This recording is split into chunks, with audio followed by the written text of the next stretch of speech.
my dollars make it hurt.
All right, ladies and gentlemen, what's going on, everybody? What's going on?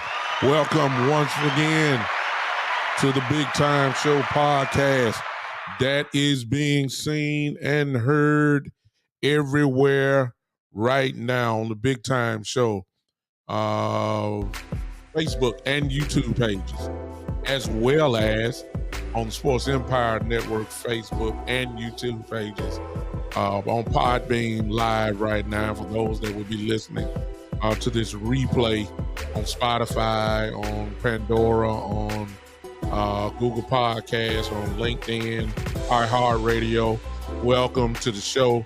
Appreciate a little bit of your time tonight as the world pretty much right now is getting ready for the home run derby, but that's going to be very exciting. But it's Monday night. It's 7 o'clock, and no matter what is going on, the Big Time Show podcast shows up. We're here tonight. Got a very important question. I'm going to need those that are watching that will participate, because you truly will make the show, because I don't want this show today to be about my opinion only. I don't need that. I need your input on tonight, just so that we as a family can talk, of course, about the Cowboys as we enter, as we pretty much enter the 2023 season. We're almost here. Training camp is literally right around the corner. We are about to get ready for a dynamic year, I believe. So much so that I'm saying it and not saying it to be a homer, but I'm saying it because I truly believe that we have a chance to do something this year, for real. Once you look at it, once you see the team, once you see the coaching staff, once you see and building off of the year that we just had last year and the previous year, you cannot help but think that something is getting ready to happen for this team. And I believe it is. Now, I'm not going to define what that is. I don't even want to go that route. I just think that we got a chance to make some real noise this year. I really do. I really believe that we got a real shot to make some real noise. Now, the scary thing is when it comes to this season, and this applies to every team, because training camp always produces injuries. It's no other way to look at it. You can't avoid it. It is what it is. It's going to happen. It's going to be some key players that are going to get hurt. Hopefully not for the year, but we're going to have some injuries. What's up, Coach? I see you. Thank you for the chat there. We're going to have some injuries. Now, before I go with that, if you're on the Facebook page, my personal Facebook page, the Big Time Show, or my personal Facebook page, if you want to contribute to the broadcast, you can by using those stars, the star program there. Whatever you don't, it's all right. If you're on the Big Time Show YouTube page, you can go ahead and use the super chats that are right there. The way that I do it, if I see you super chat, and I will stop in the middle of whatever I'm talking about and read your chat, and I'll go with it from there. Now, let me get back to it. Injuries are going to happen.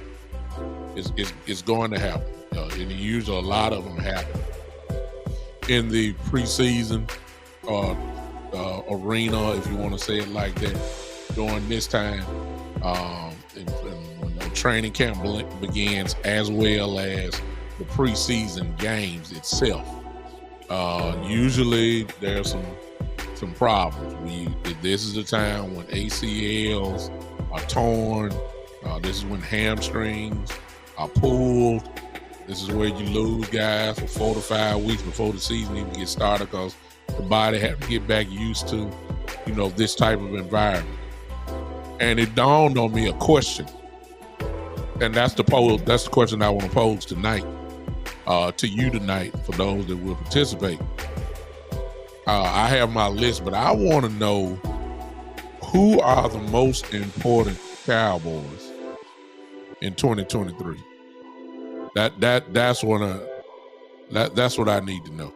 In your opinion, who are the most important Cowboys? Hey, Mrs. Opiong on Podbean, I see you. I appreciate you popping in on me. Thank you so much.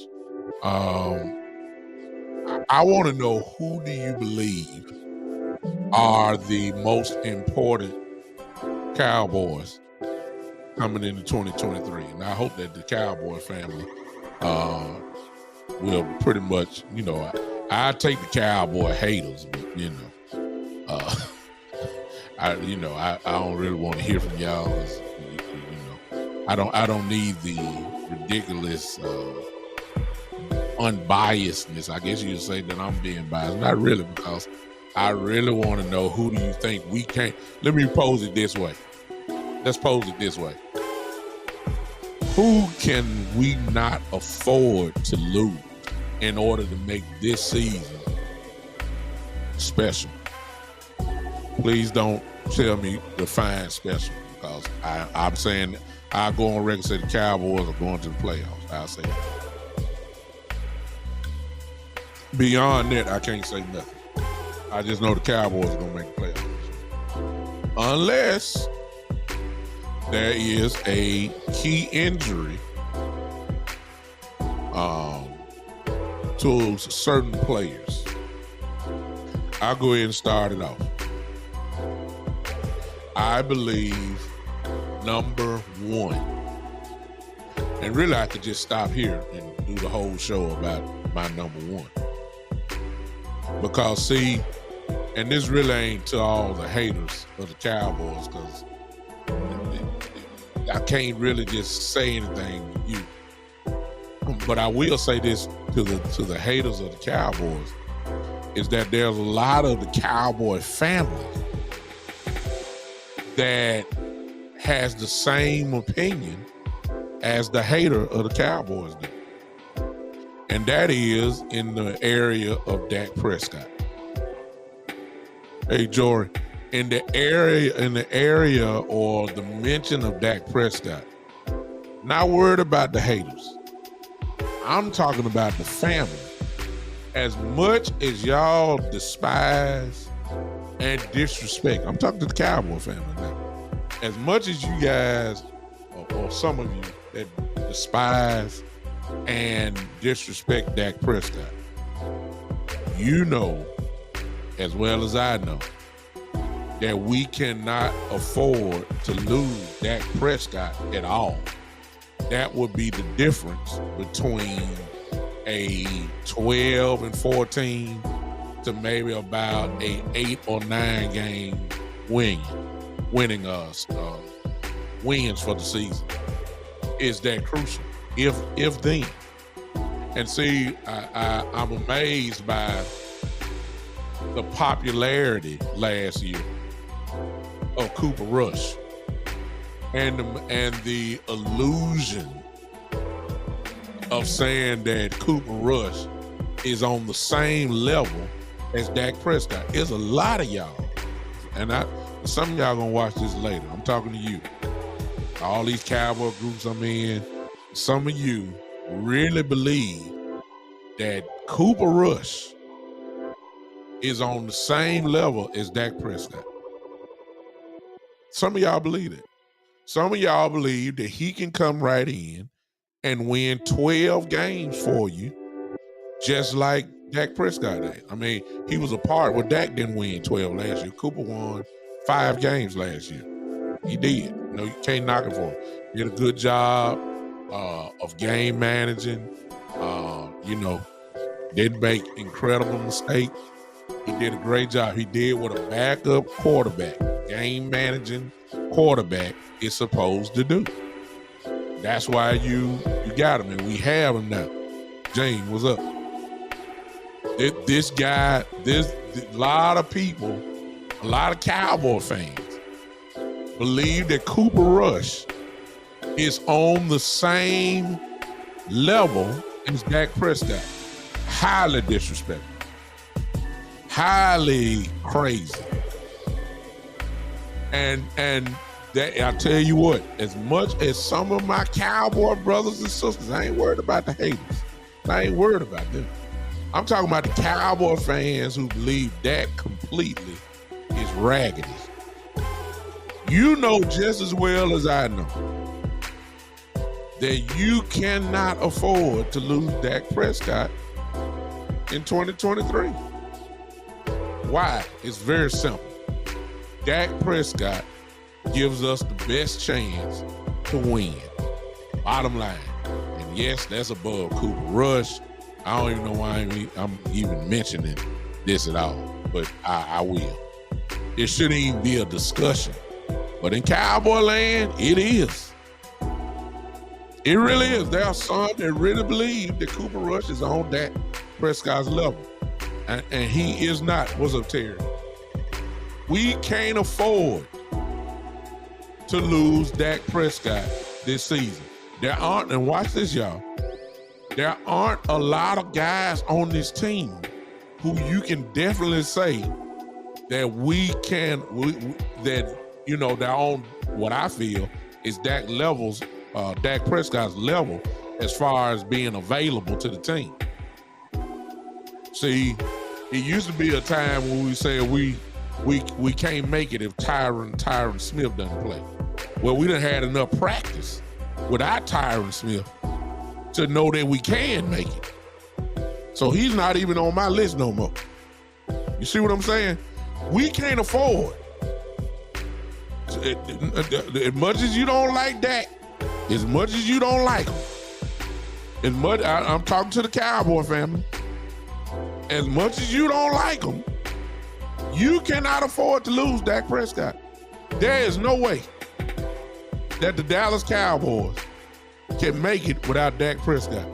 He's on that kind of level now. I ain't saying he's a first team all-pro level. I ain't saying that. I'm saying for this team, we cannot afford to lose Dak Prescott. Therefore, I'm saying, number one, Dak Prescott is the most important Dallas Cowboy on the roster. The old saying is that if you don't have a quarterback, you can't win. I didn't say a backup quarterback. Cooper Rush did a great job game managing. I don't want to seem like I'm just knocking Cooper because Cooper did well for what he was asked to do. He didn't have no gigantic numbers. The thing that stood out about Cooper Rush is that he did not make the fatal mistakes. A lot of games he made timely throws, big throws. It was just that simple. But he is not a guy that you can say we're going into 17 weeks and we believe this guy gonna carry us to the promised land. And I get it, because there's some of you that's going to say, well, we're going to say the same thing about Dak Prescott. He can't get us to the promised land either. Okay, I'm going to let you have that, because we got too much of a sample size for me not even debate that. But what I am saying is Dak Prescott is going to get you closer to the promised land than Cooper Rush will. Yeah, I said it. He's the most important Dallas Cowboy on this team. He is. No matter what you say, no matter what, no, you want Dak on the center as much as possible. He's the most important Cowboy heading into 2023. Second on my list. Second. And I guess I'm going offense and defense. I'm going to go, this is going to sound crazy, y'all. This is going to sound crazy. But let me tell you who I think is, I ain't going to say, well, this is offense and defense. I'll just stick with the offensive side. I hate to leave. Dak Prescott, number one, most important Cowboy in 2023. Here's number two. Number two. Appreciate you, Shane. Thank you for popping in, bro. Here's number two. Tyler Smith. I'm going offensive side of the ball. Tyler Smith, not Tyron Smith. Tyler Smith. This is the second-year pro. Guy who we drafted last year as a tackle, played guard, played tackle. What's up, Kyle? Thank you, brother.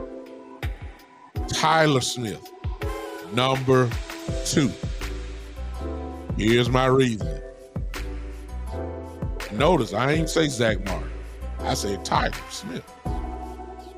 Because Tyler Smith of what he can do.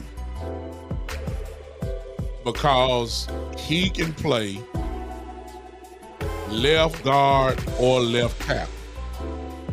And because we are dealing with Tyron Smith, the older Smith, he becomes that more important, because me personally, I'm not banking on Tyron Smith to last. And wherever he falls out of, Tyler Smith will go probably where he left and play at a Pro Bowl level. There's a serious argument that can be made that last year that Tyler Smith should have made the Pro Bowl in his rookie year. There's a serious argument that can be made. I believe he will be in the Pro Bowl this year.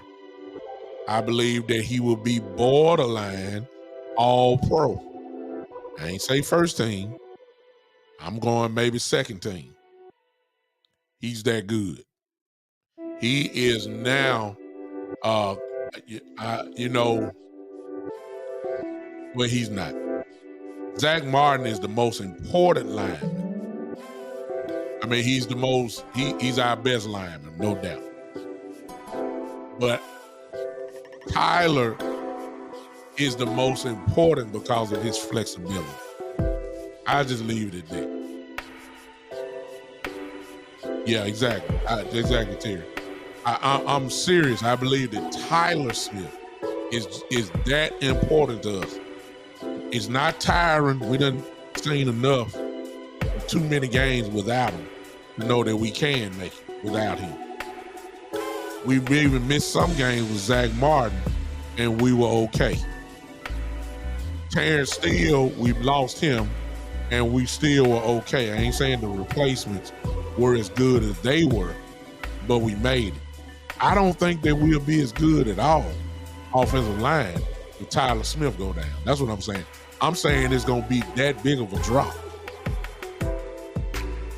And because of that, I say that he is number two on my list offensively as the most important Cowboy on the team. Number three, Tony Pollard. The reason why is obvious.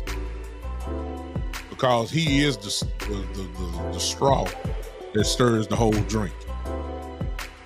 If you want to get something, if you want to get something popping on offense, you have Tony Pollard in the backfield. He can get you so many ways. Passing game, running the ball, used as a disguise. He can line up everywhere, including the slot. This guy is just that important. And to prove my point, I'm not trying to throw jabs, but let's just tell the truth. We saw, as Cowboy fans, the difference in the offense between when Zeke Elliott was in and when Tony Pollard was in. Zeke Elliott was in, the offense was more stagnated, more predictable. Tony Pollard, you don't know what's going to happen. If you stack the box with Tony Pollard, CeeDee Lamb will destroy you. And last year, Dalton Schultz would destroy you. If you only played without stacking the box, then Tony Pollard would kill you. It's just that simple. He is beyond, and it's going to be very important. I believe he is the one that really is going to get the offensive, flow really started. They always say the running game sets up all that, but Tony is just a little, he's different. Speed is elite. Runs the ball extremely well, as we all know. And he's not going to be a primary 20 to 20, 22 to 25 carries a game. That's not going to happen with him.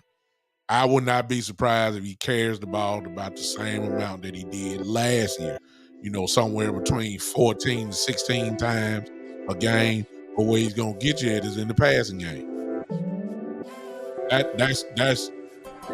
That's what he presents.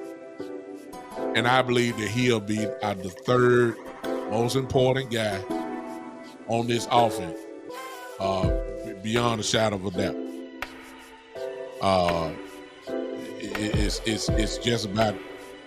It's just about common sense, which leads to number 4. And some of my stuff is not going to be what you think it is. I'm looking at it from a defensive mindset. Like if I'm going against the Cowboys, who do I have to stop? Number 1. Number 2, who do I really have to, from the wide receiver position, who do I really have to double? Which leads to number 4. Brandon Cooks. And I'm not saying that Brandon Cooks obviously is better than CeeDee Lamb. I'm not saying that at all. I'm saying from this position that because of his speed that he has, elite speed, and he is a legitimate threat in catching the football. He's had a couple 1,000-yard receiving yard years. He has been elite like that. He blows a top off of a defense. He also, depending on who the defense is, he does demand a double team. And if you go single with him, he is going to make you pay. We done seen it. His resume says that. Go back if you don't believe it. Pull up YouTube. Go watch him play with the Houston Texans with a quarterback that nobody even know. Don't even know his name.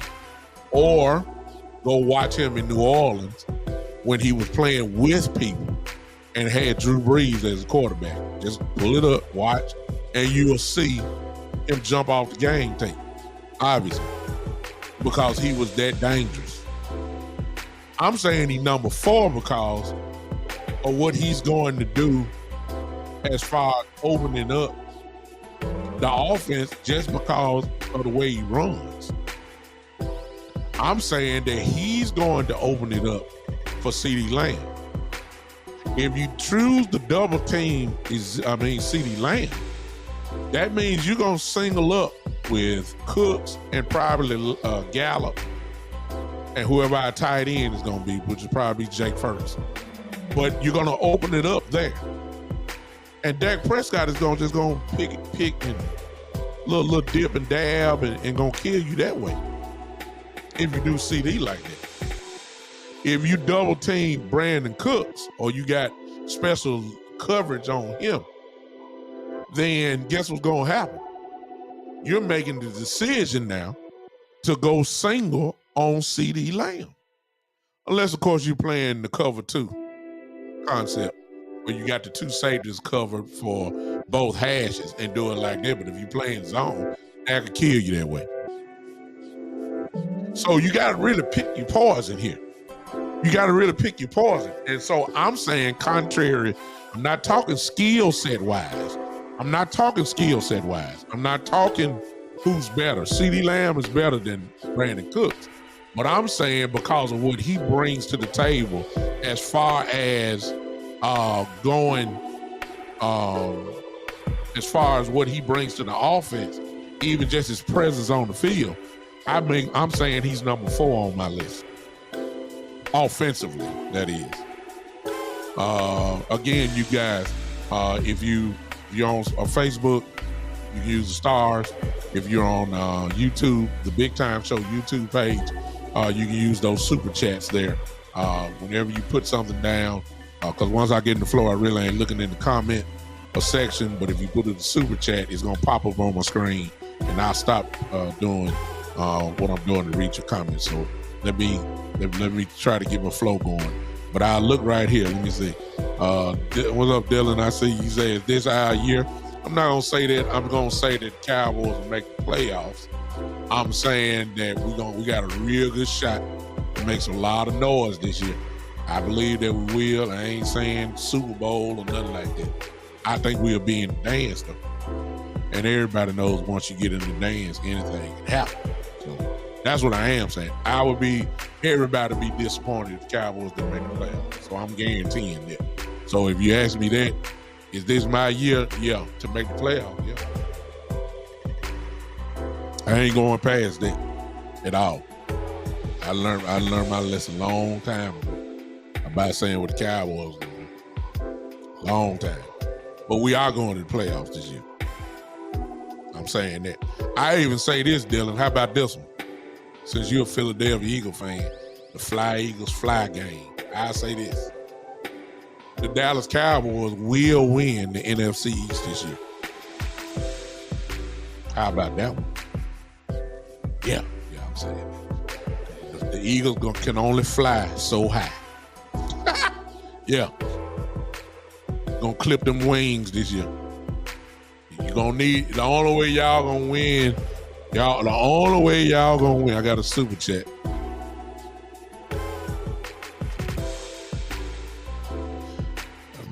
Look, I don't even want to read. I'm going to read this just because Podbean is on and they can't see it. Eastside Harold, thank you for the $5 super chat. He says, go Texans, Astros, and Rockies, the real teams in Texas. Back to what I was saying. I promised that I would read the super chat, so there you go. So, the Eagles, Dylan, the Eagles will need another 14-win season to shut down the Cowboys this year, because we're going to win at least 11. 11 might get us, 11 to 12 wins this year might get us the NFC East this year.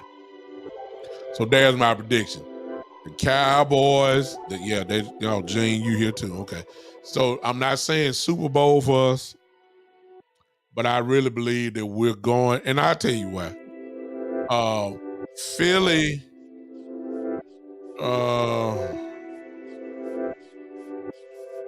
Gene said, let me see what Gene said. If y'all win 11, we need to win 11 or 12, not 14. I got it. I understand. I'm just saying Philly will not be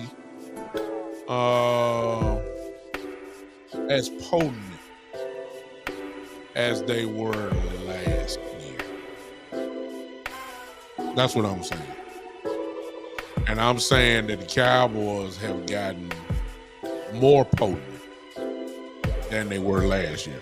There's a difference between Noah Brown and Brandon Cooks. Hello. That's a big difference. You know? There's a big difference between a healthy Michael Gallup than a 60% Michael Gallup. There's a big difference if Pollard is healthy, which he is, and he gets a whole season, if he can last, there's a big difference. Yeah. Let me say this about it, since we going there. Gene, we might need to save this. We also did. I ain't got there yet. This whole Gene, we gonna have to save all this for potentially our little show that we got going. But I bite the apple for you right here. Okay. Let's go with your defense, which I just don't quite. I believe in Mr. Reddick. He's incredible. I believe in Slay. I ain't just so sold on Bradbury. Dak Prescott ain't never had a problem. When he's with the Giants, we ain't had no problem out of Bradbury. I ain't never been scared of Bradbury. I realize at the same time I think he was a Pro Bowler last year, and I know what Pro Football Focus says about this, but he don't scare me. Slay really don't scare me. We can eat y'all. We put 30 up on y'all. What's up? I mean, y'all defense was there last year. Dak lit y'all up. So hey, I got a super chat here. Let me get to this real quick. Lee says, I'm going to think outside the block and replace the field goal kicker in my top 5 most important players. That's not a bad thought to leave. I'm not even going to knock you. Number one, we got to find out who he is, the kicker. You see what I'm saying? They just signed the kid from the USFL. We talked about that the last show. We just going to have to find out. They got it's Serenio, the guy who kicked in training camp. He was there as well. So that's going to be a big battle there. And don't rule out, to leave, that there are a couple guys that are sitting on the couch who I'm shocked that are not there. And I mean, not on the roster. And that's Mason Crosby and Robbie Gould. I don't understand why they're on the sideline. I don't understand why the Cowboys have not made the call for one of those guys. I don't want, God bless a young man from the USFL. Okay, good and dandy. But, I don't want the cheap way out.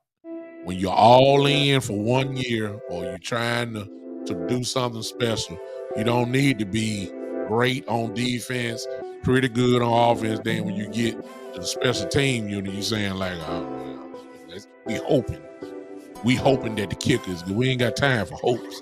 We need some security here. We need some guarantees. I need to know who my kicker is. I need to know what he can do. I ain't got time for, experimenting with guys just because they cheap, which is what the USFL guy was. I don't know nothing about him when the pressure's on the line. I know what Mason Crosby can do. I know what Robbie Gould can do. I know what they are about. We've seen them. I ain't got time for the experiment. So, let's go back. The Eagles, however, to go back to Gene and Dylan, Hargrave is gone. That's a huge one. That's a huge loss. And please don't tell me nothing about what y'all got out of the draft. They are not Hargraves. Bottom line. It's just the truth. I see you, Keith. I don't care who you drafted out. And let me say this about you guys, what you got out the draft. This ain't the SEC no more, okay? What happened at Georgia, and you're not playing Vanderbilt. And my nephew played at Vanderbilt, but there's a big difference between Georgia and Vanderbilt. We all know. It's not the SEC. It's the NFL. And I don't care what rookie y'all got. Or was it Carter? I don't care who it is. They are not Hargraves. So that's a loss. That's a loss. It's no question about that. That's a loss. I give respect to the offensive line that the Philadelphia Eagles have. They're back intact. That's going to be a good one. No doubt. They're going to run the football. No doubt. And let me say this about your running back. Mr. Swift is there. Let me say something about him. Can he make it for the whole season? I ain't just really just impressed by him. I'm not all that impressed by Swift. Talking a good game, but I ain't just impressed by him. He got to show me. I'll say that. Okay? Now, let me get back. So, again, Brandon Cooks. Not because he's better than CeeDee Lamb. It's just what he brings to the table and what you have to worry about as a defensive coordinator when a guy like Brandon Cooks is on the field. He changes everything. He changes coverage. He changes who you're going to double. He changes if you're going to be sneaking safeties up. That's what Brandon Cooks brings to this team. It's just what the ball ain't got to go his way. A defensive coordinator is going to know where he is, and they're going to make the adjustments because they don't want to get beat with his speed. That's everywhere. That's been in existence for a long time. You're not going to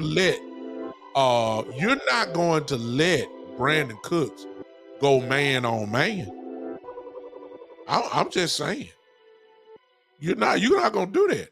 If you go one-on-one with Brandon Cooks, he's going to eat you alive. Seriously. He's going to eat you alive. Same thing with CD. You can't go one-on-one with CD. You can't do that. But now you got two guys on the field that you just can't go one-on-one with too much now. There's going to be some time where you're going to have to do that because you want to play man. But you're not going to go, have a lot of games where you're going to have one-on-one with CD and Brandon Cooks out there on the field. That's dangerous. And because of Brandon Cooks being there, this is what you're going to have to do. And so I think he's number 4 on offense. If I was go to a 5th one, I'm going to go with Jake Ferguson. And the reason why I'm saying Jake Ferguson is because it's too much of an unknown. We know he can catch the ball. We know he can play. But he ain't never had this spotlight before, where he becomes the number 1 tight end in the room and will primarily get most of the snaps. Can he block the way that a tight end should? Can he block? That's really my only question, because I know he can catch the ball. I know he can run routes. I know he's a red zone threat. I know he can catch the football. But can he block? If he can't block, you start seeing some of these ends, some of these real go-getters. That's why he need to get baptized early in training camp. What I mean by that is he needs to be going against Michael Parsons. He needs to be going against DeMarcus Lawrence. He needs to be going against Sam Williams every day in practice. Because that's how you're going to find out. See, those 3 names I just called out right there. That's how you find out. You put those guys on Jake Ferguson, and let's put him on the island and let's see how well he does. See, the Cowboys have an advantage that most teams don't have. And I'm not being braggadocious. I'm just saying I'm calling it like it is. If you want to find out if you are a good tight end or not, line up DeMarcus Lawrence, line up your tight end against Parsons, against Sam Williams. I don't need nobody else. If you want to throw in Dorrance Armstrong with it, so be it. Line your tight end up against those guys in training camp. See, a lot of these questions can be answered real quick. Real quick. Line up these guys as defensive ends. They can run a 4.3 40, which is what Sam Williams can do, which is what Michael Parsons can do. DeMarcus Lawrence can beat you outside and inside. Line them up against this tight end, and let's see what he got. And that'll answer a lot of questions. See what I'm saying? This is what I don't know yet. I don't even know if he's as good as Dalton Schultz was. And Dalton Schultz wasn't known as a great blocker, but he could block. But he wasn't as great. He got whipped on a lot of stuff too. But we don't know if Jake is even better than Dalton Schultz. We don't even know that. Right now, I would say no. I know what Dalton Schultz gonna do. Dalton Schultz gonna get you at least 8 to 900 yards in the season. He's gonna catch the ball at least 75 times. He's gonna get you at least 6 to 7 touchdowns a year. That's what Dalton Schultz brings to the table. At least with us, he did. So I know what he brings. I don't know if Jake is that guy yet. I ain't seen it, so I don't know. And I believe he's gonna be our starter, and I believe he's just gonna get most of the snaps. So that's why I'm saying he's number 5. And that's just with question marks. I hope he does. Sure, yeah. You're right, Tavis. I see you. My brother here, Tavis, the Keystone Cowboy. What's going on? You're exactly right. He was an option route. I believe that's gonna be in the offense too, Tavis, though. You know, they try and talk down the option route. With the tight end, Dak throws that stuff pretty good. That little option route to the tight end, short, quick, you know, that's what he like. So that's my top 5 on offense. Let's move to the defensive side of the ball. Who are the most important Cowboys on defense? Now remember now, I'm not giving you the obvious stuff. Some of them I will call out. But I'm not giving you the obvious stuff. Number 1. And I'm gonna do this one because this is my show, so I can do it the way I want to do it. So I'm gonna say number 1 is this. And I'm gonna put 2 guys in as number 1. These are the most important Cowboys on defense. Number 1, yes, number 1. Jonathan Hankins and Mozzie Smith. That's number 1. And for obvious reasons. If we can't stop the run this year, then we ain't going too far. Those 2 guys there, and I'm not even saying OC because I don't even want to go that route because I've seen OC and I know what he is. And I'm not saying Gallimore or Quentin Bohanna. I'm not even going that route because I've seen them. And they, to be honest with you, they really didn't get the job done. Not the way that we're thinking that we need to stop the run. We've seen that. But the consensus is because of the way that we played with Jonathan Hankins last year before he got injured. We were a better run defensive team against the run. We were better against the run with Hankins there. Mozzie Smith has a lot of stuff on him as far as expectations go.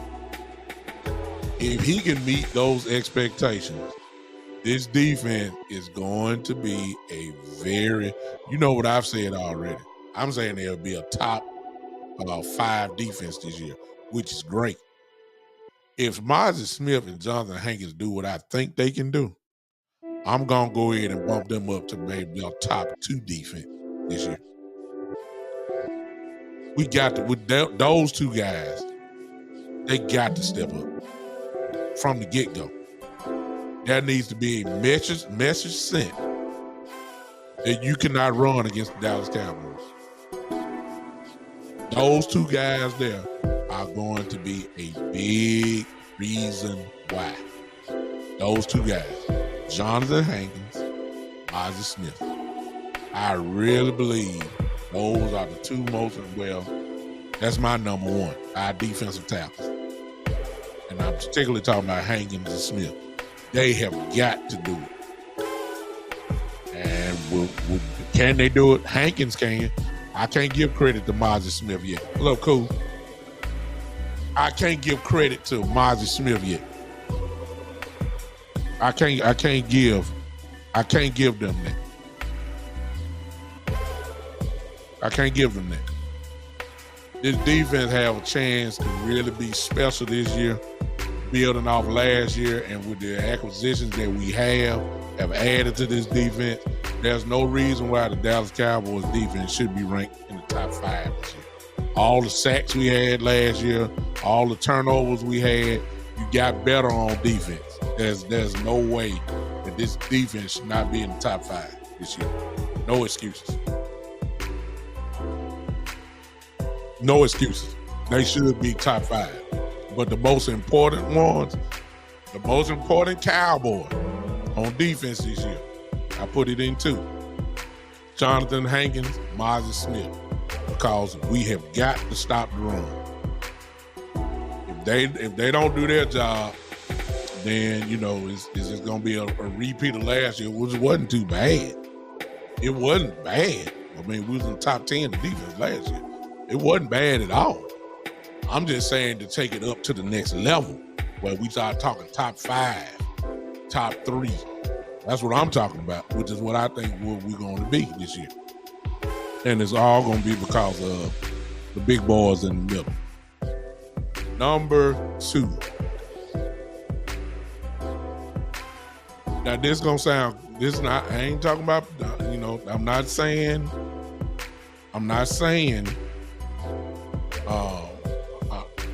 going to say this, but it's kind of cut a different way. The number 2 most important Cowboy on defense is Dan Quinn. Because he has one job, and he's trying to do it now. He has one job, and that is to make Micah Parsons as special as he could be. And so because of that, I'm saying that Dan Quinn is the second, because he's going to have to figure out a way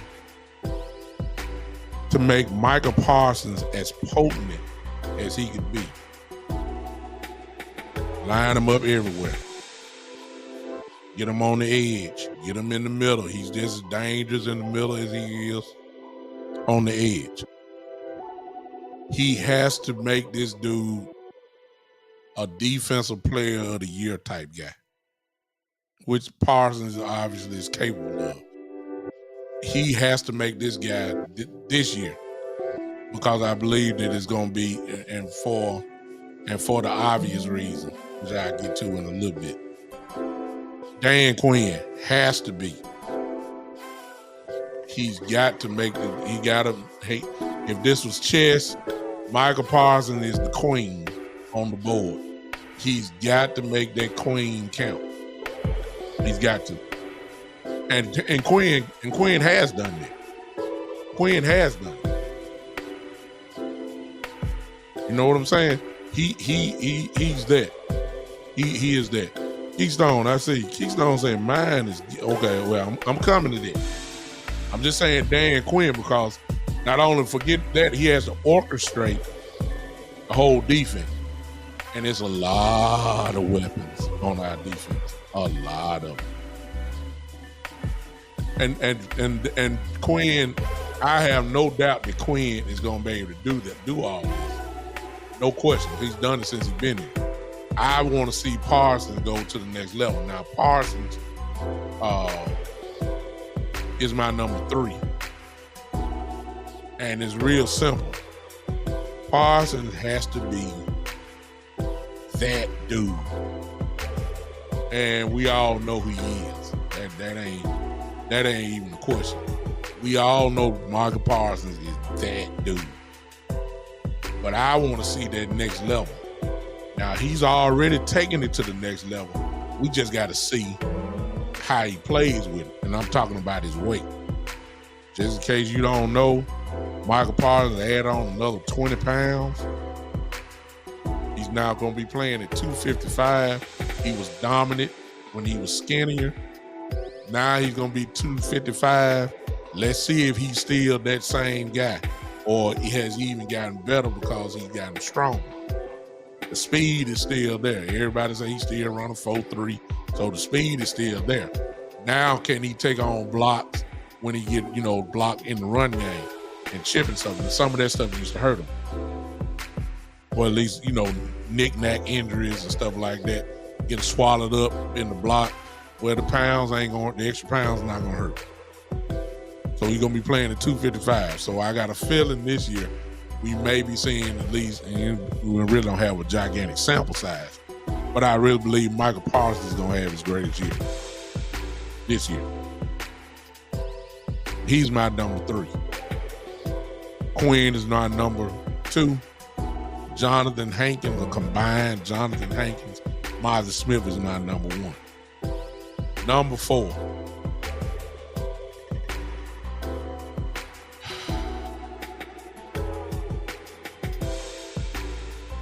It really is a toss-up, and I'm still debating it, even though as I look at my notes right here.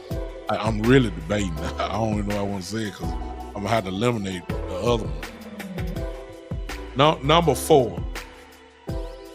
I'm going to go ahead and do it. Number 4 is going to be Stephon Gilmore.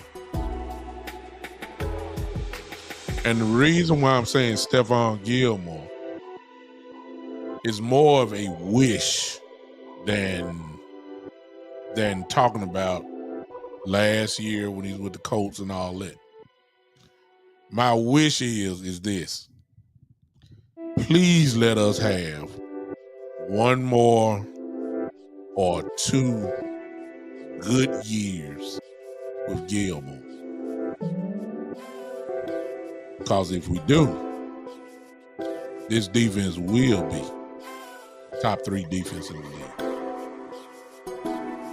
Why am I saying that? Because offensive coordinators know that you can't really mess with Mr. Diggs. I don't care what y'all say. He led the most yards up and all that. You ain't gonna keep trying Trayvon Diggs. You're not gonna do that because you know what's gonna happen. You know what's gonna happen if you keep messing with Trayvon Diggs. It's gonna go the other way. It's just that simple. But this is what I'm saying. Gilmore will not be the defensive player of the year again. But can I just have the Pro Bowl Gilmore just from last year? You do realize that he made the Pro Bowl last year. Eastside hair while you flapping your mouth over there. You do realize Stephon Gilmore did make the Pro Bowl last year, right? You know why, right? Because he's pretty good. That's why. He made the Pro Bowl last year. If I can get just the Pro Bowl Gilmore on this team, top 3 defense, ain't no doubt. Because see, if he's the Pro Bowl Gilmore, there was a lot of years that a lot of teams said we can't throw the Stephon Gilmore side. And if you keep doing it, it's gonna go the other way too. See, he made the Pro Bowl last year because teams started trying him and he made them pay. He did. That's just the truth. That's why he's with the Colts. He was a Pro Bowl quarterback. There's a reason why he was a Pro Bowl cornerback. I'm sorry. There's a reason why. And if he's anything like that guy from the Colts last year, you don't believe it, just pull up his tape. You know I did it because I'm a Cowboys fan. I like to see what we're getting. He ain't lost too much. He lost all it. He ain't lost nothing. He's still fast. He's still physical. He still plays man-to-man coverage. He still does not require safety help. He still goes one-on-one. He still hits people. I don't know what nobody talking about. He don't need safety help. He don't. Go look at the tape from last year. I'm telling you what I saw this year. I ain't talking about the one from the Patriots. I'm talking about what I just saw from last year. He does not require safety help. He does not need safety over the top. He plays bump and run coverage. He goes one-on-one. He supports the run. He still hits people. Y'all don't believe me? Go look at the Indianapolis tape. Just pull it up. You'll see it for yourself. And you tell me, if I get that guy who's already better than Anthony Brown, let's go ahead and get that out the way.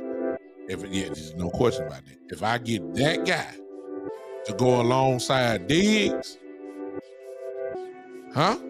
if I get that guy, Eastside Harold, I wasn't even gonna recognize them, but I'm gonna put this up. This is why you just need to just mute your I don't know what you need to do. Just that last statement right there, it's just ridiculous. He just can't cover. What football have you been watching? I mean, there's never been a time Gilmore's been in the league that last statement right here, he can't cover. That don't go with Stephon Gilmore. So please don't show your obvious knowledge of football by making statements like that, please. But I'm trying to say, I mean, I appreciate you popping in, but just please, sir, just stop. He's going to make it difficult if Gilmore is Gilmore as an offensive coordinator. Who you gonna pick on? Okay, cause see, Diggs did give up a whole lot of yards because of his aggressiveness, biting on a route and getting a double move put on him. He got baked a couple times. Yes, he did. And Gilmore, of course, is very solid, technique-wise. Knows all the tricks, all that stuff, and is very effective. Okay, as an offensive coordinator, who are you gonna pick on? Who you picking on? Are you really gonna pick on Diggs because Gilmore's there, or are you gonna stay away from Diggs and go at Gilmore? So you got to make a decision how you're going to attack the passing game. You got to. You don't have no choice. You have to make a decision on who you're going to go at. So are you going to trust and say, well, Gilmore's older, we're going to go at, okay.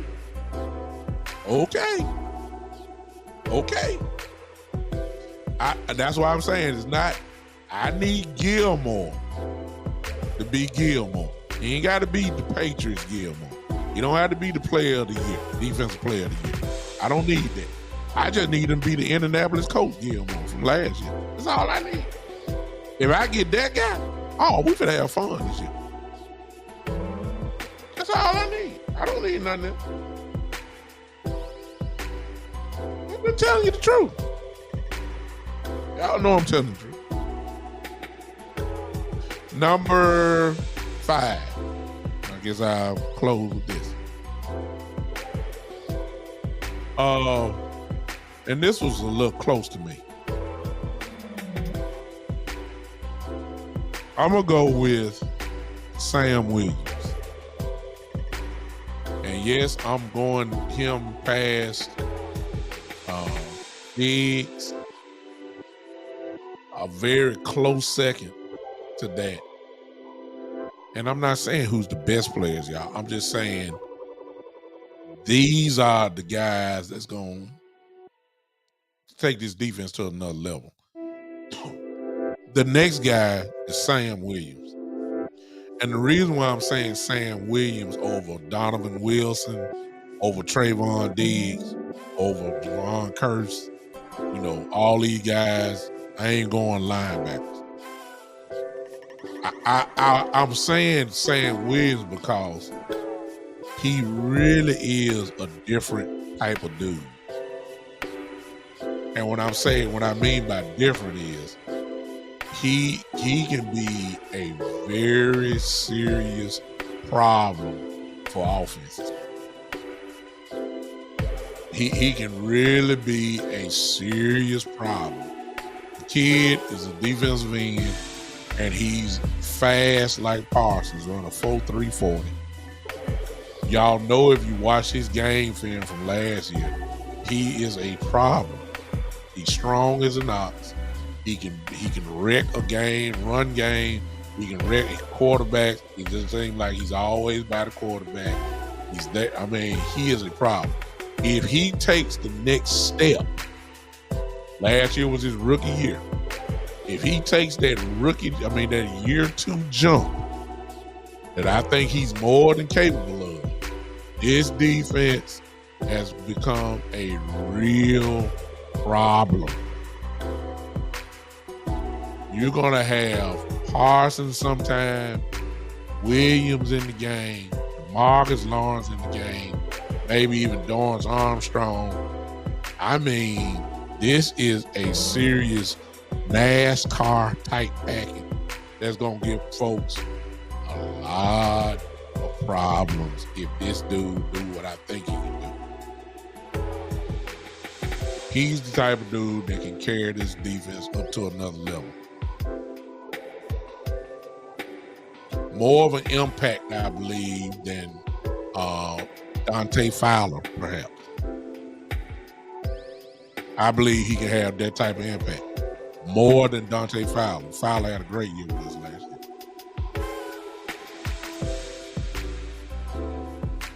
I believe that. I believe that these type of guys are going to end up making this defense super. And we got the kind of coach that know what to do with it. And that's Dan Quinn. We got the kind of coach that know how to put all these pieces of the puzzle together to make it very difficult for all. I believe we're getting ready to see that this year. All right, I'm done. There you go. Those are the most important Cowboys heading into 2023. If you don't know what it was, if you missed part of the show, you can always go back once we end it. You'll hear what I said on offense and defense. For now, phone line is open. You can go ahead and call in and disagree with my statements, or you don't know, mine is not gold. You may have somebody else on your list. I'm not going to argue with it, but call in and you tell me what you think about who are the most important Cowboys heading into 2023. 901-654-6853 is right there on your ticker, right there. You see it float. 901-654-6853. Again, 901. Here we go. Call in. Call from the Great East Side. Oh, to accept, press 1. To send a voicemail, press 2. Hey, I appreciate you, Coach Breelove. I see you there before we listened to Eastside Harold coming in. I already know. I just want to see how he's going to embarrass himself this time. Here you go. Ladies and gentlemen, here he is again. Eastside Harold. What you got to say? How you doing, sir? We're doing the best we can. How you doing? I'm all right. So did I hear you correctly? Did you say the defense was gonna be like NASCAR? Did you really say that? Did the words come from your mouth, or Yeah. maybe it was a glitch or something? No, because Oh, if you know football, we say the NASCAR package when you put your fastest people in the game. That's really all I was saying. He said, whatever your definition is, I guarantee you it ain't mine. But go ahead. oh man, Sam Williams had you believing that? Didn't how many sacks did Sam Williams have last year for you to give him this kind of a reputation that you're speaking of? Didn't he have like 4 or maybe 3 or 2, something like that? Yeah, I'm gonna be wrong. Yeah, you could be. You are wrong, and then you also got to I mean, say. You also got to say on that note, how many games did he miss because of injury? man, So you forgot about that. I mean, the boy you putting on a pedestal, you think he played, you know, he played like a Pro Bowler with the way you talking. Well, that's the kind of ability that he does have. Oh Lord. Yeah, he has that. What's in that pink cup you got? Yeah, I saw you drinking that. Yeah. What's in that?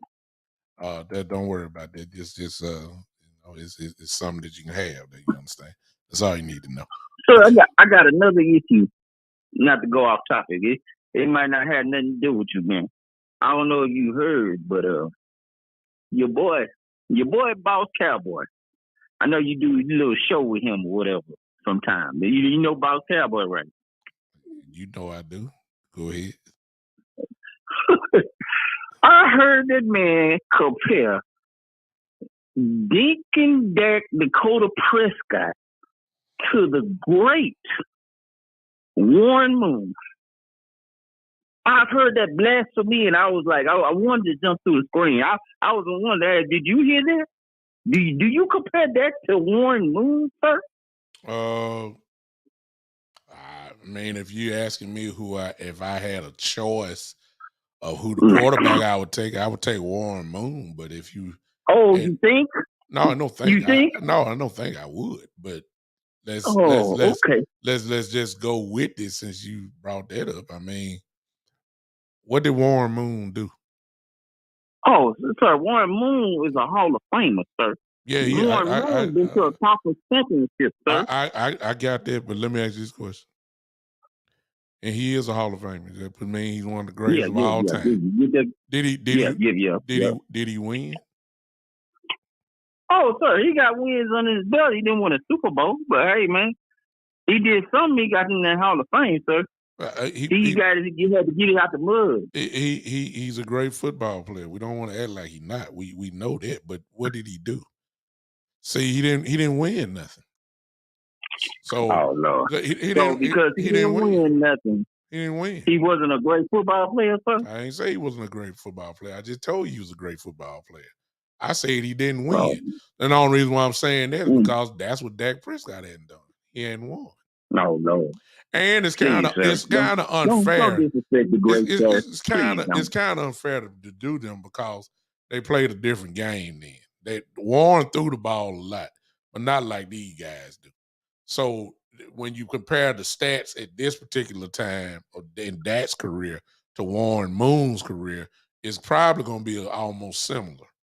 It's going to be similar in stats at this point in time. After 7 years or whatever Dak got, 7 to 8 years, and you compare Warren 7 to 8 years, the stats probably going to be almost real close together. But you got to keep in mind it's a slightly different era, and they were not throwing the ball like they're throwing the ball like right now, even though Warren did throw it a whole lot. So that's where the comparison is. He probably on pace. They probably had the same amount of numbers, but it's just a different game now. So I can't really compare the two. But Warren Moon is a definite better quarterback than Dak Prescott. I'll give you that. Oh man, I'm surprised you said that, sir. I'm surprised you said that, man. I can't believe you said that, sir. I don't know why. I'm about straightforward. It's one of the most straightforward podcasts it is. I'm the one that say Dak Prescott don't play like a dime. I'm the one that do that. I'm not optimistic. I call it like it is. But once again, Eastside, you've come on here And as usual, you're not talking about nothing. So you just. Oh, so I'm talking about plenty, sir. I'll be in these YouTube streets with you, and I just be hearing different topics, and some of the stuff that these people say, it just blows my mind. Let me ask you this question, Harold. Let me ask you. I'm listening. Have you found a Houston, Texas podcast? Show yet? Didn't I answer this question before? Have you? Have you found one yet? There's plenty of Houston podcasts. Do you listen to them? Because it really ain't much to talk. Sir. It really ain't nothing much to talk about, to be honest with you. So when do you find time to listen to the Houston, Texas podcasters? Are there any? Matter of fact, I'm in the YouTube streets like billions of other places. I go to sports. I go to the reason what I'm saying, because you on every Cowboy podcast. I mean, you specialize. Hey, sir, it's the internet, right? Oh yeah, okay. All right. I'll let you have it. Because you have wasted my time again, Eastside. Thank you so much for your contributions and also your opinions about it. But I appreciate you and please get off my phone. Thank you, sir, for the time. Thank you so much. Appreciate you. All right. Thank you, sir. Goodbye. That's Eastside Harold. Going on. Exactly. Yeah, I'm just saying, when you get to that point. Now, I particularly was not listening to Boss Cowboy, my brother Boss, whatever. I had to hear what he said about the comparison. I don't know. But since I know him pretty well, I do believe that he probably was talking about after 7 or 8 years comparing the stats of Dak to where Warren was after 7 or 8 years. The difference to me is it was just a different era, more running back then to now. But because it's a passing league, Dak's numbers, I saw something. You know what? I'm gonna do that. I'm gonna do that. Thank you, Eastside Hair. You made me go another whole different direction. Let me show y'all what I'm talking about, or what I saw.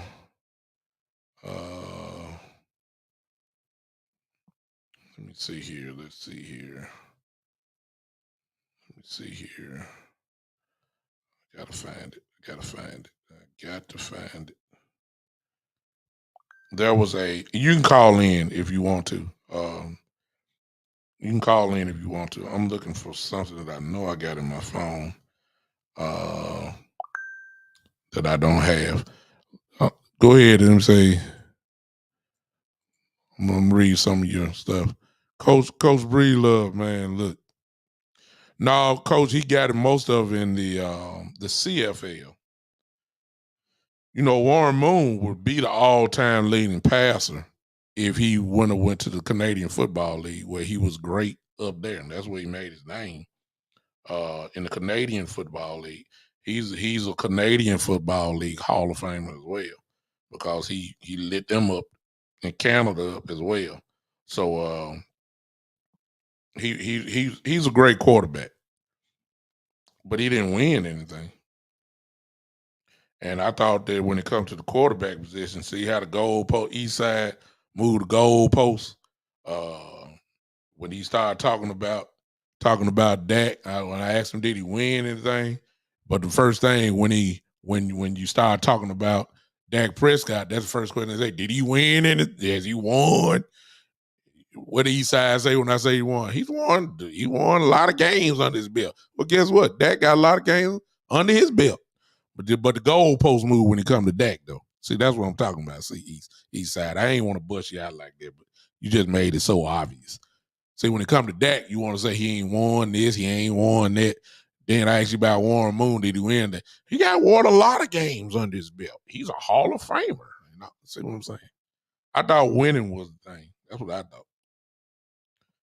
what I thought. I can't find what I'm looking for. And I apologize. Well, yes, I can. There it is. Let me y'all give me a second. I'm gonna show y'all this. And just to show you, because it's going to shock some of y'all. It really is. It's going to shock some of y'all. What I'm getting ready to show y'all. And then and this is probably the reason why Boss would come up with whatever he said. This probably is the reason why you saw all that. I want to show y'all this. Y'all hold on just a second. Y'all don't leave, but this is going to blow some of y'all up. It really is. This is going to blow some of y'all brains. Like, I can't believe this. Because, see, Dak is so underrated. And I myself, have shot him down because, if y'all been following me for a while, y'all already know what I done said about him on throughout the years. I'm all in with him this year. But I want to show y'all this.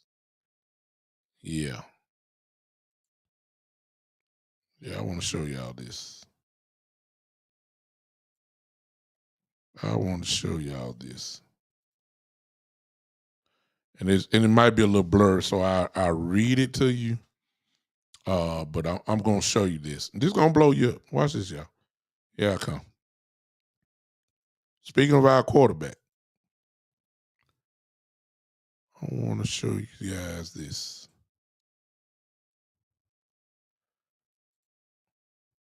Look at this. I'm probably going to have to blow that up some more. I want to show y'all this.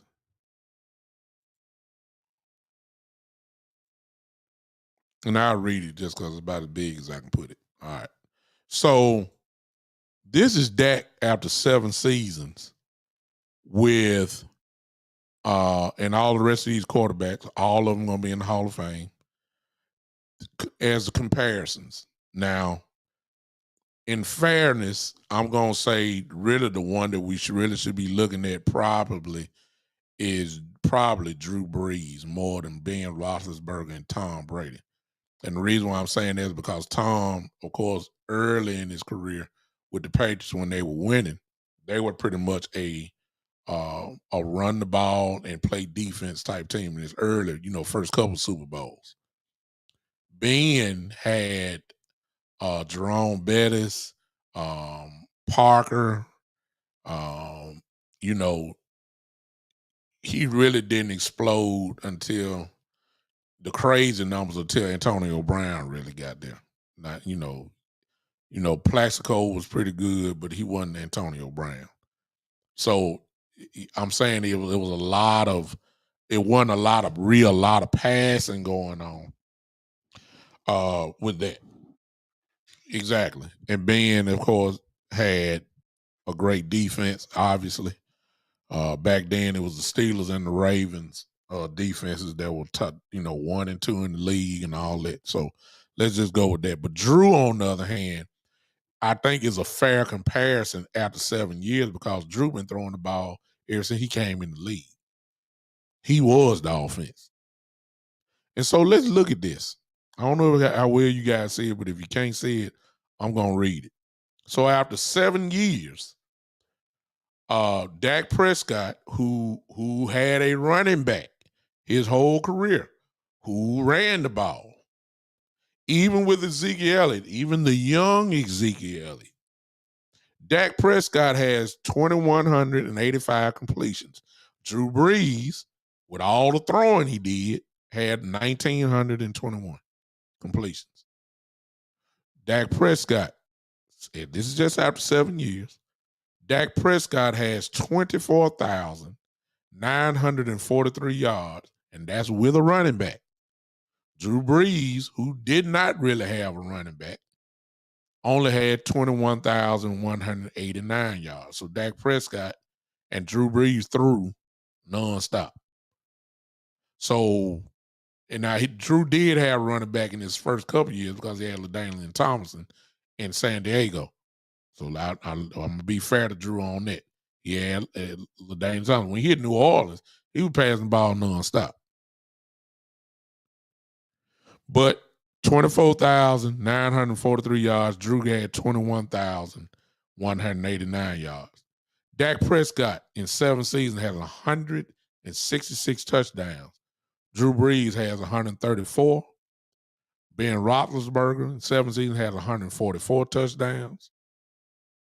Tom Brady in his first year had 197 touchdowns, which is incredible.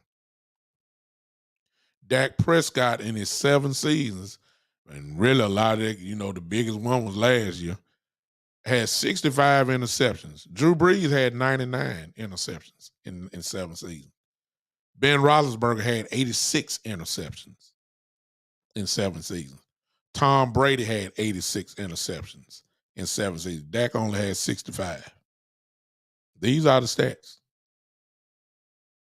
So when you hear Boss say something like that, Eastside, probably the reason why he's saying that is because, I don't know if Dak gonna play as long as Drew Brees and Ben Roethlisberger and definitely Brady, and be as good, as these guys were.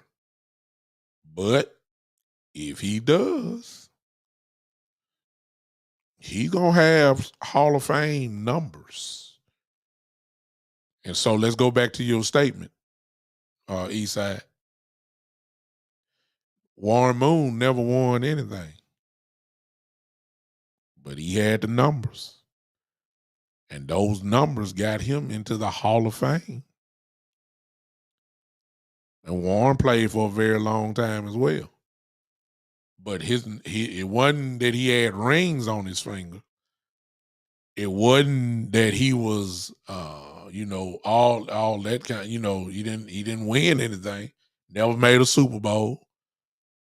But his numbers couldn't be denied.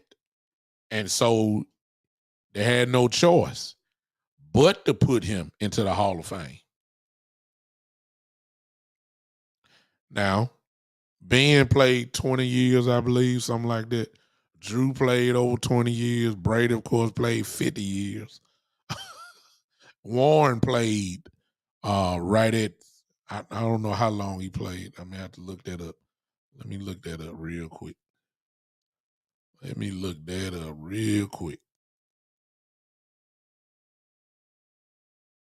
Warren Moon played from 1984 to 2000.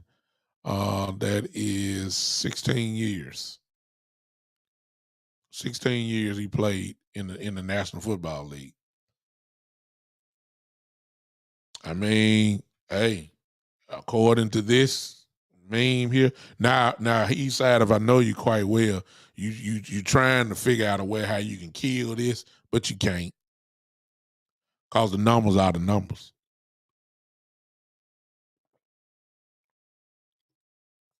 Demetrius, I see you. If Warren Moon had played the NFL his whole career, he would have so many records that would never be broken. He would be the all-time leading passer in history. If Moon would have never played the CFL, Canadian Football League, Warren Moon would be the all-time leading passer. Touchdowns, yards, completions, attempts, all that stuff. Tom Brady, in all these years that he played, would never be able to touch Warren Moon. If he could have played in the league, and I need to check out. Sorry, here I need to check out and see how long did he play. I wonder how long did he play in the CFL.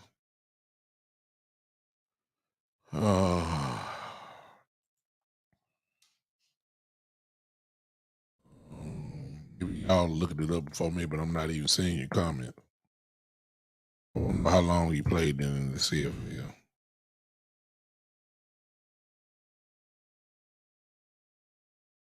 Forgive me, I had to answer this.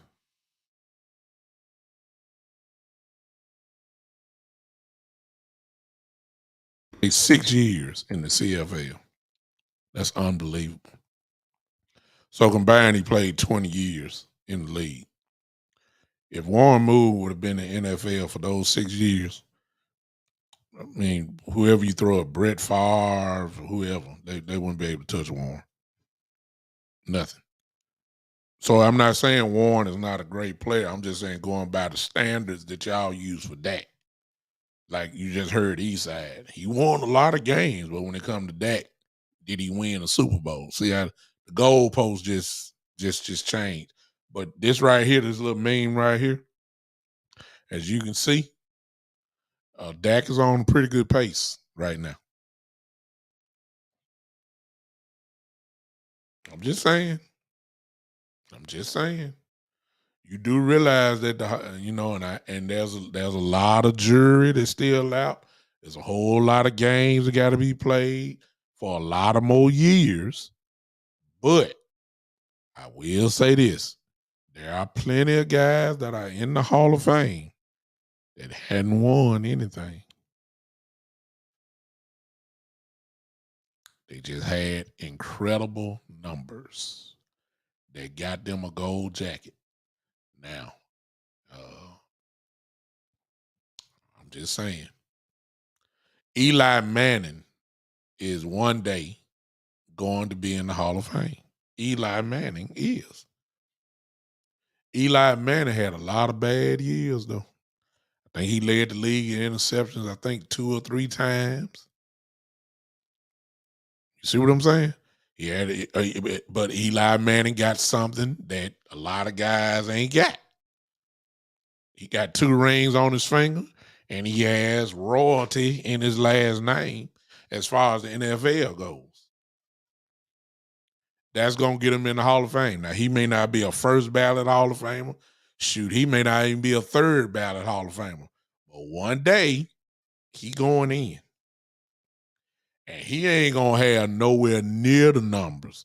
I go on record and say that right now. He ain't going to have nowhere near the numbers that Dak Prescott is going to have by the time he hit the same year that Eli Manning quit playing. It won't even be close. Michael Evans just brought up a name that we all know he was great. But he didn't win nothing. Dan Marino didn't win nothing. Dan Marino just made 1 Super Bowl, actually. 1. In his second year in the league. He made 1 Super Bowl. That was it. He didn't win nothing. Now, that don't mean that the man wasn't great. Oh, he was super great. Great quarterback. No doubt about it. But he didn't win nothing. So why did he get into the Hall of Fame? Because of his numbers. That's why. So numbers will get you into the Hall of Fame. Yeah. The list go on and on. And what I'm trying to tell you is Dak Prescott, who's routinely now getting you if he got a whole season, of course, he's routinely giving you 4,000 yards. Okay? You do the math. Let's just say he plays 16 years. Dak does. Let's just say Dak plays 14 years. And he's getting right at 4,000 yards over his career, the rest of his career. Well, we talking almost 50,000 yards now. Don't that get you into the Hall of Fame? Look, that was in his 7 seasons. Let's look. He got 166 touchdowns. What you think he gonna end up with? There's a possibility that he might get. There's a possibility he might go over 200 touchdowns this year. If he got 166 touchdowns so far in 7 seasons, that means he is only, let me see, 166, 4. He's only 40, 4? Forget my math, but let me see, 66. He's 30 some odd touchdowns away from 200. Shoot, he getting 30. He gonna get 30, 35 to 40 touchdowns this year. He could be over 200 at the end of the. Come on now. I mean, because you're so blinded by this 1 year we had interceptions and this false narrative saying that he ain't good. You're acting like this dude ain't killing folks. I'm just saying. The one thing about it, you can say what you want, but some folks are so dug into the narrative saying he ain't good that they're actually shocked by a meme like this. They're actually shocked that this dude got these type numbers compared to these guys right here. And if you took the faces off and if you put up what Dak got and say, who is this quarterback that got this type of numbers in 7 seasons compared to them, no one would say it would be Dak Prescott. Nobody. Because you have lived into I need to do a show about that. You have most haters and Cowboy fans have fallen into this narrative that has been produced by Stephen A. Smith, who is the godfather of Cowboy hate rhetoric. You have listened to this rhetoric so long, and then here comes Shannon on the back end. And you go listen to Sean McCoy, and you listen to all these Cowboy haters on. You listen to Joy Taylor, who says that I don't believe Dak Prescott is talented enough to make the team to the NFC Championship game. I don't believe he's talented enough. Well, ladies and gentlemen, this is the NFL. It takes talent to put these type of numbers up. It does. But you done fed into the narrative so much that you just believe that Dak Prescott is trash. Even to some of the point, some folks got Dak Prescott as the 8th or 9th, the 7th or 8th best quarterback in the NFC. In the NFC. Some folks got him lower than Kirk Cousins and got him lower than Matthew Stafford and all. And I'm like, really? Oh, okay. Okay. Look at the numbers. Y'all see it. See, one thing you can't do is argue with the actual numbers. See, you can argue with me about my theories and opinions and anything I say. You can say that. See, you can't argue with what you see on the screen right there. Because those are his actual stats. Can't argue with it. All you can say is kind of like with Eastside Harold right here. See, he's shocked right now to see that. He's shocked. Because he wouldn't even think that was Dak Prescott. He wouldn't there. He is shocked right now that Dak Prescott has these numbers in 7 years compared to these Hall of Fame type quarterbacks.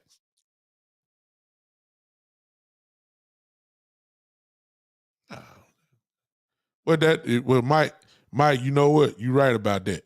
But that's only when it comes to Dak Prescott. See, he threw the ball in the first quarter, he threw the ball in the second quarter, He had to throw the ball at the Cowboys. See right there. See what I'm saying? Right here. See, this is the guy right here. This is the narrative.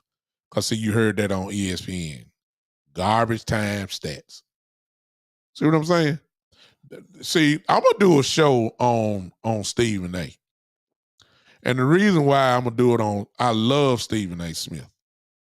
I love Stephen A. But most haters are common repeats of what they have heard him say over the last 10 years or so. The man was on First Take before he became permanent. He would come on the show one time a week. And that Wednesday when he was with Skip Bayless on ESPN was the most watched shows during the week. And so ESPN made a smart decision. Man, this show, he'd be on fire. Good Lord.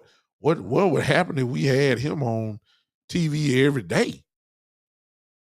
And because of the hatred that Stephen A., or the supposed hatred that Stephen A. Smith has for the Dallas Cowboys, it has put so much money in his pocket. His foundation ain't talking about the NBA. his foundation is the Cowboys, this, what can go wrong, will go wrong with the Cowboys. Just wait, America. Just wait. They're going to choke. That has carried him to probably one of the biggest contracts in ESPN history. He has done it. And a whole lot of you are following that rhetoric to the point where you can't recognize some of the true things that are the truth, such as this meme that you're looking at right now. So I ain't got to argue. The stats speak for itself. I don't have to argue. See, somebody gonna have to explain to me, if he's so sorry, why he doing this? And you got to keep in mind now, just to prove my point, he had a running back. He wasn't lining up throwing the ball 40 times a game. Dak Prescott had a running back. And he still put up these numbers? Really? Drew Brees ain't had a running back in 7 seasons since he left LaDainian Thompson. Drew Brees, when he got to New Orleans, threw the ball 40 to 50 times a game, and that was on purpose. A case could be made for Ben Roethlisberger in his first couple of years because they had the #1 defense in the league and they ran the football a whole lot. But later, after Bettis left, after Parker left, and the defense started getting a little lower, Ben was throwing the ball like crazy too. When Antonio Brown first got there, they was throwing the ball nonstop. And even though he had the great Le'Veon Bell, Bell was catching the ball. Bell was having 100-year catches out of the backfield, man. Le'Veon was. Y'all remember that? For y'all that played fantasy football back when Le'Veon was in Pittsburgh, do y'all remember how potent Le'Veon Bell was? Ben was throwing the ball. I ain't got to say nothing about Brady. After the first couple of years, once he finally let it go, especially when he had Gronk and Aaron Hernandez. Of course, when he had Moss that year, Brady was throwing the football like crazy. The first couple of years, no, because they were a defensive team. But I'm saying Dak Prescott has had a running back his whole career, and he has not had a #1 type defense. And you gonna tell me that this little meme here is not impressive? Oh, and I ain't just the #1 Dak fan. I mean, I like him. But you can't deny this. You can't deny it. If I took the face of Dak Prescott off and just had those stats up there, nobody would believe that that's Dak Prescott. Nobody. Call from Coach Marv. to accept.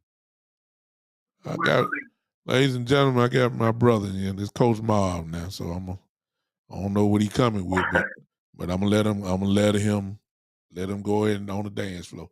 What's up, Coach? What's going on, Big Show?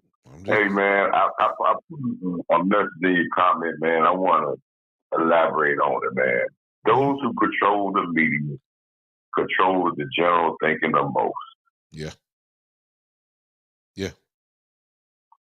So, it's the big leather network who control most of the media of opinion. Mm-hmm. They control the general thinking of most.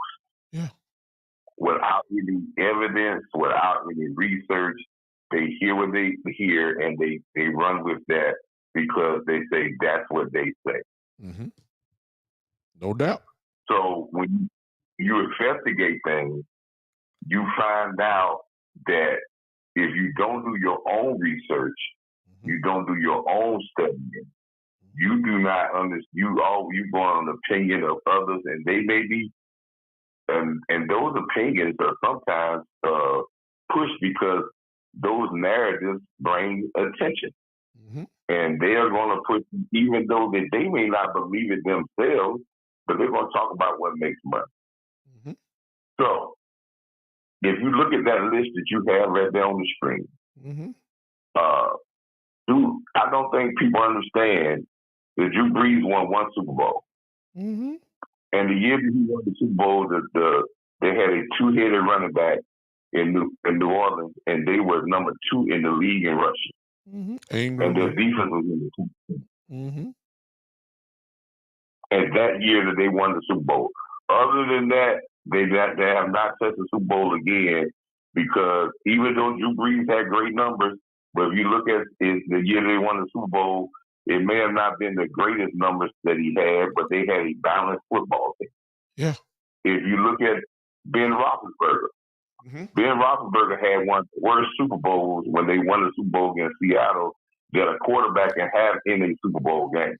Horrible. But they won the game. Mm-hmm. So Tom Brady has won Super Bowls where he hasn't thrown a touchdown pass. Mm-hmm. He has won Super Bowls where the defense played great and shut down the great teams that had the greatest offense on turf. And the defense shut them down when you only had to score about 17 points to win a football game. Exactly. So these are the things when I keep trying to keep illustrating the point about teams win Super Bowls. But the narrative now that they're trying to promote is they're trying to promote that this is all on that. Yeah.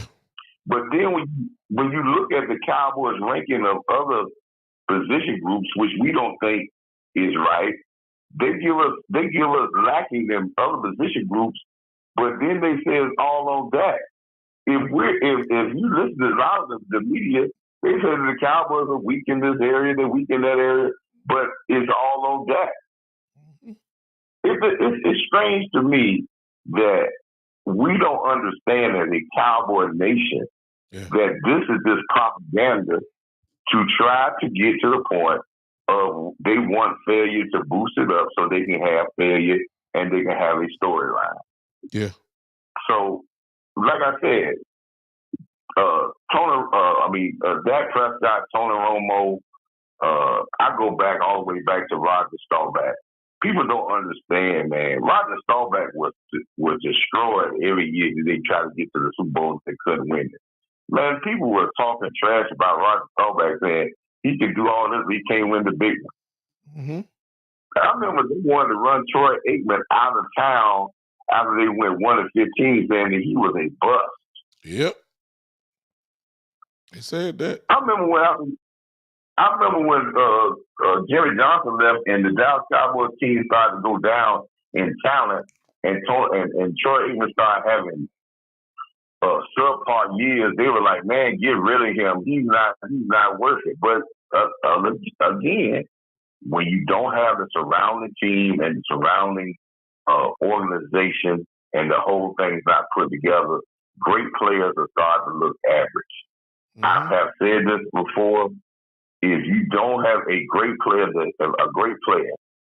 regardless of what sport, if he doesn't have an identity, he doesn't have a structure with someone that can motivate and get the best out of him and put him or her in the best situation for them to be successful and surround them with the people that complement their talent.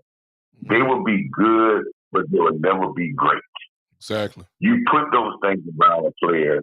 You put those things around a player. He goes from being a very good player to legendary. Mm-hmm. Quickly. So that's what as a Cowboy Nation, where we need to be focused on. It's a lot of stuff out there. They want to, and what I'm scared of is that, and I hope McCarthy gets us in and drills us into the team. That means that, and he said he needs to drill this team that if we're not successful, it's not on one person. It's all of us that have to be successful and do our job for us to win a Super Bowl. Because if we say, "Oh man, if we get better quarterback play, we would have win." Yeah. Football is the one sport you just can't say, "Oh, if we get one person to play better, it's a wrap." Mm-hmm. Too many moving parts in there. And when you look at the stats, yes, there are great quarterbacks that have done great things in this league, but never been in the right situation to be successful. And there has been very mediocre quarterbacks like the Mark Griffin, the Trent Dilfer, the Johnson for the Tampa Bay that have went on and Super Bowls or played in Super Bowls, and they were just in the right situation at the right time, and they did their job. But the overall team together got them to that point. Yep. So I don't even listen to all that crazy stuff about and you can't compare quarterbacks to each other. Different eras. When you different eras, and when you look at Ben Roethlisberger, you know, Cowboy fans and Pittsburgh fans go at it all the time. And some of my better friends are Pittsburgh Steelers fans. And I remember this show. I remember when Ben Roethlisberger, about 10 years, maybe about the last 6-7 years of his NFL career, he said that this is the new Pittsburgh Steelers. We no longer depend on the run game. This is the new Pittsburgh Steelers. And ever since he made that statement and they went away from their identity of an organization, which is a top-ranked defense, being able to be physical and run the ball and striking the passing game, they never fit for another Super Bowl after he made that statement. Yep. We have to understand the identity of this organization. I heard Dak Prescott talk about identity in his last interview, and I've been preaching about identity for a long time. And the identity, it goes like this: one mentality, one tempo, one identity. And if this young team can set a tempo of the identity that makes their players great and what they perform well at, and they know themselves, that will not be Patrick Mahomes. He will be the best representation of what he does, and he will do it at an ultimate level, and he will be successful. But if we try to make him someone else, he may be good, but he might not be always successful. I agree, and let me add just one more statement to what you just said. If he could be the best for this team, just this team, whatever the numbers are, but if the numbers are highly elevated for this team and that's what's needed, that's great. But if he doesn't have the gigantic numbers, that wasn't needed for this particular team. So if we compare, he'll never be compared to a comparison to Mahomes or Herbert, who's gonna throw the ball 50 times a game. That ain't what we want anyway. He just need to be the best player for this team. When the moment comes, answer the bell. That's all we need him to do. It's just that simple. Got to put guys, I think a lot of this comes because the Cowboys are a very high profile organization, and our ownership promotes them every year as a over the top promotion, and that's a sometimes that puts spotlights and criticism on you that you get more criticism and spotlight. Yeah. But to win, young team gonna understand, and that's why I just can't wait for training camp. That they're gonna understand that this is gonna be the hardest thing for a group team to do, and that's in any area of sport football when you do this. I don't care what level of football you're playing. The hardest thing is to get a group of people focused and everybody doing their part and being the best of their part to win collectively a championship. So it starts here. We got this. We have the things in the cupboard. I think we've been scrutinizing it and saying what we need, this and that. But we got enough in the cupboard. Now we just have to go and put a team together, and they have to be fully focused on all the adversity and all the spotlight, because every game that this team plays, from preseason game 1 to the last game, hopefully in February, they're going to get every team ultimate attention, and they're going to get everything that team has at them. So details and efficiency and imposing, knowing your identity, and being able to impose your identity on other teams, imposing your will be the best road to success. And if they're that type of team, I think they'll be mentally tough. I think they have enough physically talented guys, and this year could be very special. But let everybody talk about the Dak Prescott thing. It all comes down to play, and should tell you, Big Show. If Dak wins the Super Bowl, this is not going to stop. It's just going. They're just waiting for the next year to come for him to throw an interception for a touchdown, and they're so can't win with folks he's not going to with folks that are dedicated. You can't win with folks that are dedicated to hate automatically. So yeah, dedicated. Yeah, they dedicated to make money. Y'all are gonna find out. Yeah, no doubt. I appreciate you, Coach. Say it again. I'll tell you one other thing. This is not only going to be on that. This same hate going to come with Michael Parsons later on. The same thing going to come with Lamb when he get paid. That's just how it goes. You're right about that, Coach. Man, I appreciate you as always. Thank you. Thank you, Coach. Thank you, bro. All right, man. That was a great Coach Marr. Always saying what needs to be said. I'm done, y'all. That's it. I ain't doing no other call. I've been on here 1 hour and 52 minutes. that's long enough. I appreciate everybody that called in. Appreciate those of you that were in the chat for this whole time. I appreciate Talib and Eastside with the super chats. Thank you so much for giving me that. I am going to leave you now. I will see you guys where I'm scheduled. Hey, Jory, I'm scheduled for Saturday at 3:00, but I may come on before then. So just turn on those live notifications wherever you're watching me from, and then just be ready. It may come in the morning. It may come in the evening time, but just be ready. And if you can't watch me live, then you know you can always check out the replay. All right, Jeffrey Murray already doing it for me. All right, I need some more people in the chat line to go ahead and get those clap emojis going.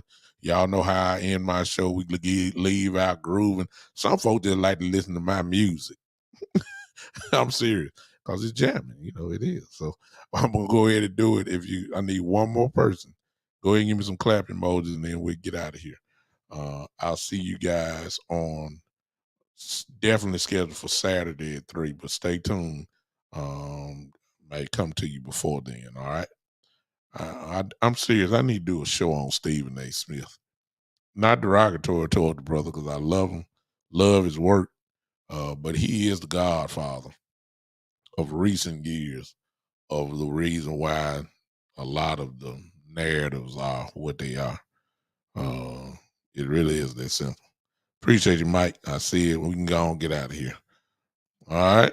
I gave you who I think is the most important Cowboys. If you're watching this replay, you can find somebody else. Go ahead and put it in the chat line and in your comments, and I will get to them and see them. All right. Until then, or the next time that I see you, I appreciate all of you. I'm out of here. This has been the Big Time Show. Put your hands on it. Let's go.